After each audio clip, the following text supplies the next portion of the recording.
on peut créer des triggers sur des connexions, sur des logins. Donc dans cet exemple, on va créer un utilisateur qui aura le droit de se connecter dans une tranche horaire entre midi et 13h. D'accord, donc j'ai déjà créé le login, test, qui est ici, avec le mot de passe Toto123A.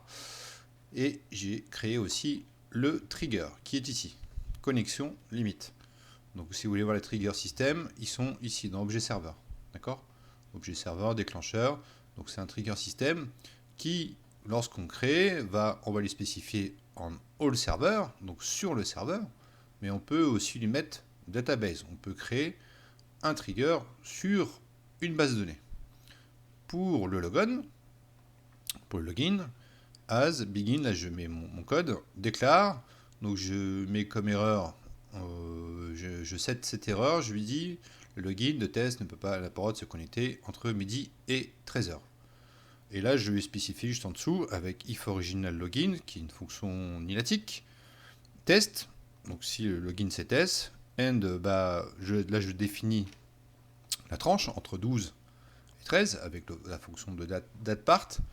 Begin, je print l'erreur qui va être inscrite dans le journal des logs. Il ne faut pas oublier ensuite de faire un enable du trigger, sinon ça ne marche pas. Et on va essayer de se connecter avec ce compte. D'accord?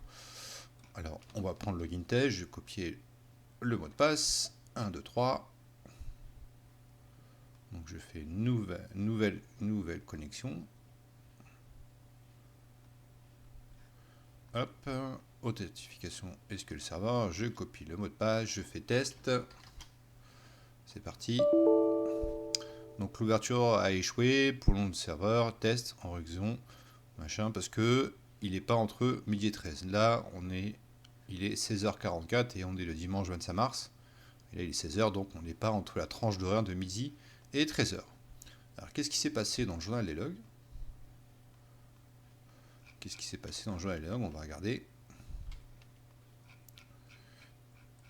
Normalement, c'est spécifié que le login, il y a un trigger qui a été déclenché pour le login test, ici, et c'est bien spécifié, le login de test n'a pas le droit de se connecter entre midi et 13h. D'accord? Donc, sachez que c'est possible de mettre des triggers sur les connexions SQL.